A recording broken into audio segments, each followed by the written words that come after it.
जी बिस्मिल्लाहिर्रहमानिर्रहीम। नया चैप्टर शुरू करने लगे हैं। टाइटल है न्यूट्रिशन एंड डाइजेशन। तो हमने बात की थी कि तमाम लिविंग ऑर्गेनिजम्स को अपने एनवायरनमेंट से कोई ना कोई न्यूट्रिएंट्स हासिल करने पड़ते हैं अपनी बॉडीज़ को सिंपली मेंटेन करने के लिए, ग्रो करने के लिए, रिप्रोड्यूस करने के लिए।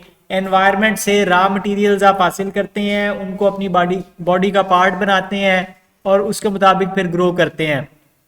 कोई भी ऐसा सब्सटेंस जो आपको फूड में चाहिए, जिसकी आपकी बॉडी को ज़रूरत है, ख्वाह उससे आपको एनर्जी मिले या उससे आपको बॉडी बनाने के लिए डिफरेंट पार्ट्स मिले, तो वो न्यूट्रिएंट कहलाता है।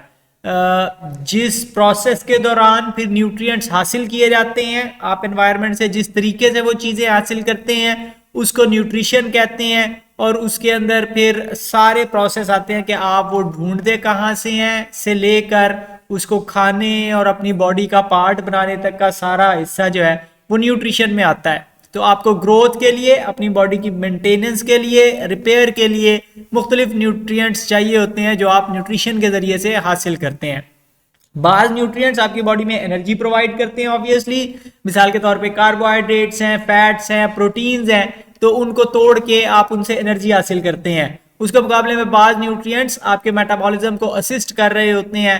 मिसाल के तौर पे पानी है, बजाते खुद एनर्जी नहीं दे सकता, लेकिन जो भी मेटाबॉलिज्म होना है वो पानी के अंदर होना है। इसी तरह इलेक्ट्रोलाइट्स यानी साल्ट्स वगैरह हैं, रिएक्शंस में हेल्प करते हैं। मुख्तलिफ तरह के मिनरल्स हैं, विटामिन हैं जो एंजाइम्स के साथ हेल्प आउट कर रहे होते हैं। तो न्यूट्रिशन के एतबार से हम ऑर्गेनिजम्स को पहले भी दो ग्रुप्स के अंदर डिवाइड करते हैं। बाज़ ऑर्गेनिजम्स ऑटोट्रॉफिक होते हैं।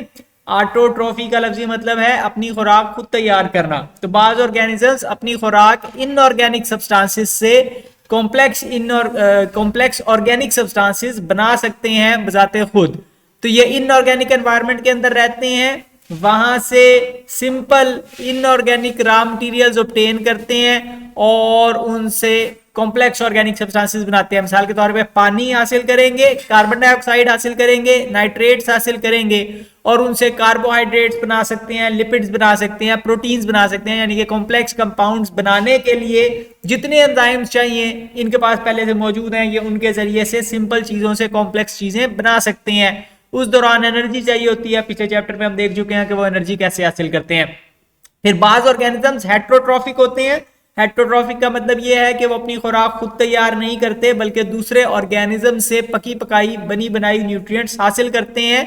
ऑर्गेनिक मॉलिक्यूल्स दूसरों से चोरी कर लेते हैं और उनसे इनऑर्गेनिक चीज़ों में कन्वर्ट कर, मतलब उनको तोड़ते जब हैं तो वो इनऑर्गेनिक में वापस कन्वर्ट करके उन चीज़ों को ज़ाया कर देते हैं। तो प्लांट्स हैं तो उनको वो ऑटोट्रॉफिक होते हैं, उनको कार्बन डाइऑक्साइड और पानी चाहिए। कार्बन डाइऑक्साइड और पानी से उनको तीन इंपॉर्टेंट एटम्स मिलते हैं। कौन कौन से? ऑक्सीजन मिलती है, हाइड्रोजन मिलती है और कार्बन मिलती है। इसके अलावा कुछ और भी चीज़ें हैं जो प्लांट्स को चाहिए होती हैं न्यूट्रिएंट्स के तौर पे। मिसाल के तौर पे अगर उन्होंने प्रोटीन्स बनानी है प्लांट्स ने, ज़ाहिर है प्लांट्स भी सेल्स पर मुश्तमिल है, उनके अंदर भी बेतहाशा मुख्तलिफ तरह की प्रोटीन्स मौजूद होंगी, तो वो प्रोटीन बनाने के लिए ज़ाहिर है नाइट्रोजन चाहिए होगी। इसी तरह एटीपी बनाने हैं, डीएनए बनाना है या आरएनए बनाना है तो फॉस्फेट चाहिए होगा, फॉस्फोरस चाहिए होगा, तो वो भी इंपॉर्टेंट उनके लिए न्यूट्रिएंट है। इसी तरह क्लोरोफिल के बारे में हमने पढ़ा कि उसके अंदर मैग्नीशियम पाया जाता है, तो वो भी इंपॉर्टेंट न्यूट्रिएंट है प्लांट के लिए। और साइटोक्रोम्स के अंदर आयरन पाया जाता है, तो वो भी इंपॉर्टेंट न्यूट्रिएंट है। तो प्लांट्स को कार्बन, हाइड्रोजन और ऑक्सीजन के अलावा और भी न्यूट्रिएंट्स चाहिए होते हैं, जमीन से या किसी ना किसी तरीके से वो हासिल करते हैं।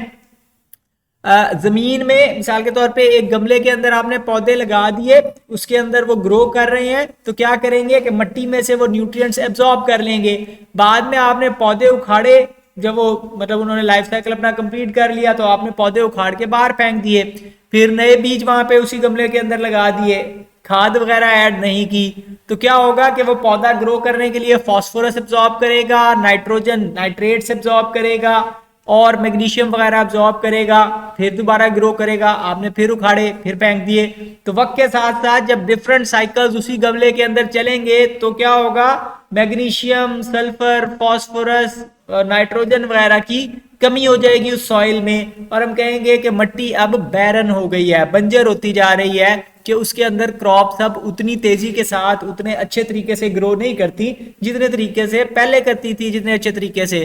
तो बेसिकली क्या हो रहा है कि वहां पे न्यूट्रिएंट्स कम होते जा रहे हैं, डिप्लीशन होती जा रही है न्यूट्रिएंट्स की, तो उस डिप्लीशन को फिर खत्म करना पड़ता है, रिप्लेनिश करनी पड़ती हैं चीजें, यानी कि दोबारा से वो न्यूट्रिएंट्स उस मिट्टी में ऐड करने पड़ते हैं।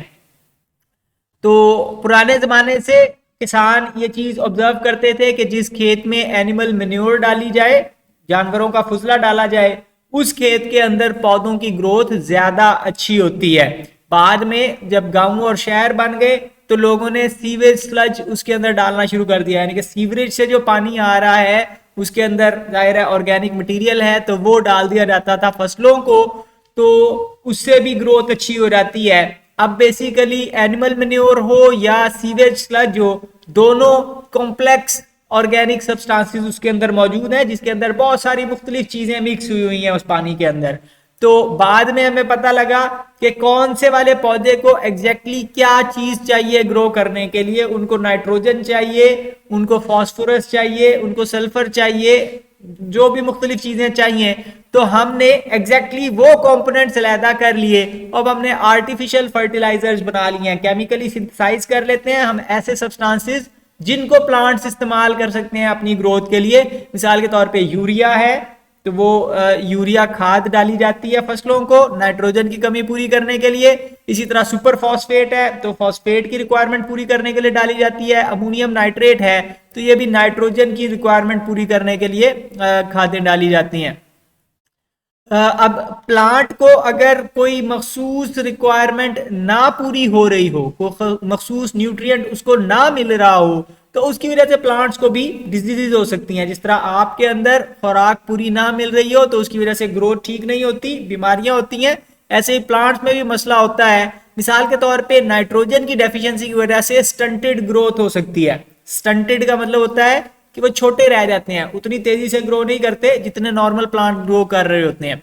तो नाइट्रोजन की डेफिशिएंसी से स्टंटेड ग्रोथ हो सकती है या क्लोरोसिस हो सकती है। क्लोरोसिस का मतलब है कि ग्रीन कलर पौधों का खत्म हो जाता है, येलोइंग ऑफ लीव्स होती है। यहाँ पर आपको नजर आ रहा है ऊपर टमाटर का पौधा है, तो एक है जो नॉर्मल सॉइल में ग्रो कर रहा है और एक ऐसी सॉइल में ग्रो कर रहा है जिसमें नाइट्रोजन नहीं है। तो आप देख सकते हैं कि पत्ते का रंग येलो है, ग्रीनिश कलर उसमें से खत्म हो गया है। तो क्लोरोसिस निशानी है नाइट्रोजन डेफिशिएंसी की। इसी तरह फास्फोरस की डेफिशिएंसी हो जाए तो स्टंटेड ग्रोथ ऑफ रूट्स हो सकती है, यानी कि रूट्स उतनी तेजी के साथ ग्रो नहीं करती अगर मिट्टी में फास्फोरस ना हो।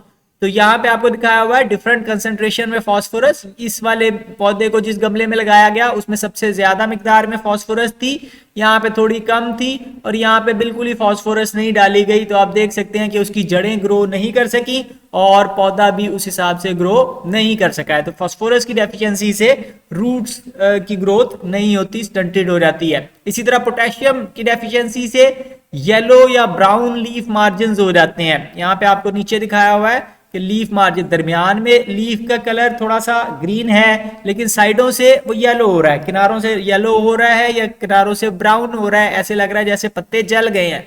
तो येलो या ब्राउन लीफ मार्जिन हो और प्री मैच्योर पौधे की डेथ होना शुरू हो जाए तो इससे हमें पता लग जाता है कि ये पोटेशियम की डेफिशिएंसी है। ये इंपॉर्टेंट जो अलामात हैं ये इंपॉर्टेंट है, पेपर में ऑब्जेक्टिव में बार बार इसमें से पूछा जाता है।